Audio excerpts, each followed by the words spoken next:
Hi, my name is David, this is INFJ Writer, and I am in a glass case of emotion.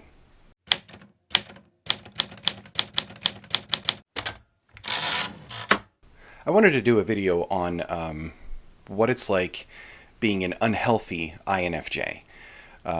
We focus so much on people in the amateur pop psychology type stuff. Focus so much on the INFJ having these superpowers to read minds and blah blah blah. You already know what I think about that. That's crap.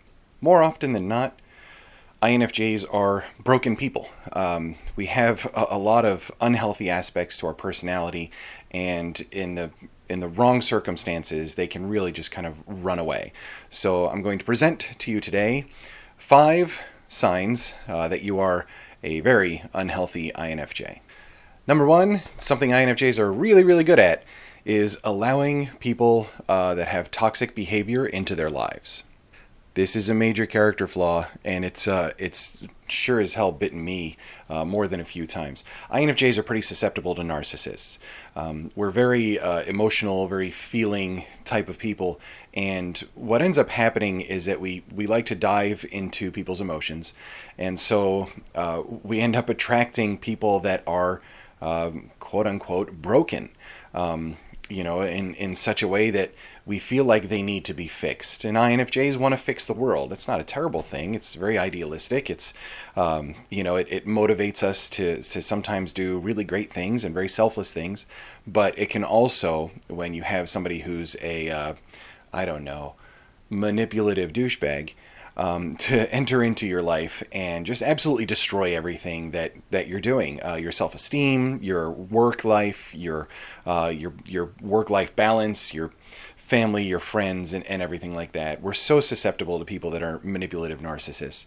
And as an unhealthy INFJ, you don't have the confidence to get past that and basically set the boundary and say, no, I'm not going to give up my life and everything I love for you. Number 2, crippling perfectionism. Oh, yeah. I run into this one all the time because these videos, while they seem nice and polished and good audio and all that kind of stuff, there's a lot of editing involved. And you can see from the various cutscenes that I have in here that I restart and restart sections that I'm speaking about in order to get it just right. It has to be right. So that perfectionism and that idea that we need to make everything perfect as we envision it sometimes prevents us from doing the things that we want to do. This YouTube channel, for instance, is something that I had started and then stopped and then started and then stopped, and almost a year for it to really get, for me to get to a point where I could actually let go and understand and accept the fact that not everything's going to be perfect and I should just put myself out there. It's like this for work. It's like this for hobbies, for everything. And for INFJs, a lot of times we won't even start a project until the absolute last minute, only because we can't get a handle on the fact that it's not going to be perfect in our own minds. And if we can't make it perfect, we just don't want to do it. But it is unhealthy, and it cripples you from actually getting out there and living your life, and that's not a good thing. And I think it's something that mature INFJs are able to get over a lot easier than younger INFJs. Number 3, fear of what other people think. This one's bad. This is a bad one. We have, as INFJs, we really want everybody to like us. We want to fix things. We want to be emotionally invested into things. We want to really feel, and it's almost goes hand in hand really with that crippling perfectionism, where we're just so afraid that someone isn't going to feel the way we do or isn't going to accept us, that it can be something that just really destroys your daily life. We're so internal, and there's so much going on in our heads between our internal thinking and our feeling and our internal intuition that's gathering all this information about the world, that when we have that feeling where we've done something to either wrong somebody or inadvertently hurt them, it can destroy us for days. And understanding that can happen and it's part of life is part of getting over it. The 4th one on the list, seeking sensory experiences. Yeah. So And I know a few INFJs that are really onto this, and I have my own vices for sure. We all do, but as an INFJ, our sensory function, our external sensing, isn't really high on our priority list, and so an unhealthy INFJ will seek external sensory experiences in order to make themselves feel something when other things in their life are absent and when they're really unhealthy about it. So what does this mean? INFJs are very prone to addiction. We get into that frame of mind where we have a sensory experience, be it alcohol or drugs or whatever else. And that allows us to kind of feel it. It sort of scratches this sensory itch that we have a lot of times. And it can be really bad. And an unhealthy INFJ is unable to control that and temper that. It's okay to have a glass of wine every night or something along those lines. But an unhealthy INFJ is one that will absolutely drink to excess from time to time.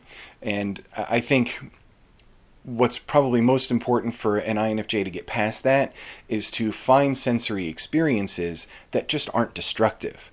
So, a nice walk in the woods or something along those lines, being near water, getting your feet in it in a river or a creek or the ocean, sand between your toes, so to speak.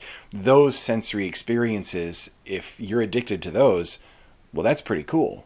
Certainly removing toxic people from your life will help, because then you won't be seeking these experiences quite as much, and you'll be just kind of your happy little INFJ in your little hidey hole, which is totally cool.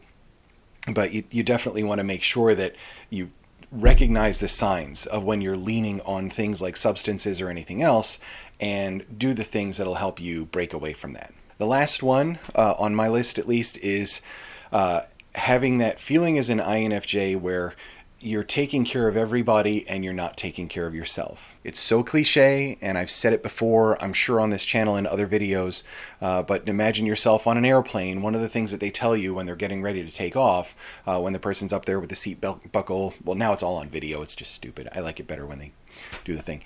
But one of the things they tell you is that if there's pressure loss in the cabin, that oxygen masks are going to drop down. And you have to put on your own mask before helping somebody put on theirs. I use this example all the time because I just think it's so apt. You can't help other people. And as INFJs, we're really gifted in helping other people. It's one of the things that we're absolutely best at because of the way we gather information, process it, and can really get to the root of somebody's issues, or what they're feeling. But we can't do that if we're unhealthy and if we're not in a good state of mind. So do the things that take care of you. Spend your introvert time away from things and people in order to recharge. An afternoon, a few hours of just sitting there in the quiet with your cat, your dog, or whatever, and reading a book is perfect recharge time for an INFJ. Doing something that you really love, and it's typically a solo project for INFJs. Those are good things. Sensory experiences, but positive ones. Being at a little creek or a babbling brook and having your feet in it and playing with frogs or whatever. Those things are all good. So having those positive sensory experiences really allow you to take care of yourself. And then when there is a demand on you from your friends or your family, where they're like, you know what, you're the one that I always want to talk to. How do I get around this? Do you have time to spend with me? You're going to be okay. Yeah, I've had my introvert time. I can devote time to you. I can go ahead and exhaust my extrovert feeling and recharge again. An unhealthy one just won't do it. We feel stressed out, overwhelmed. All we're doing is helping everybody, and we don't have time for ourselves, and we'll just break down. That's when depression starts, and that's when getting into those sensory experiences really start to ratchet up. And that's a danger zone for an INFJ. So that's it for today, and thanks so much for watching, and please subscribe.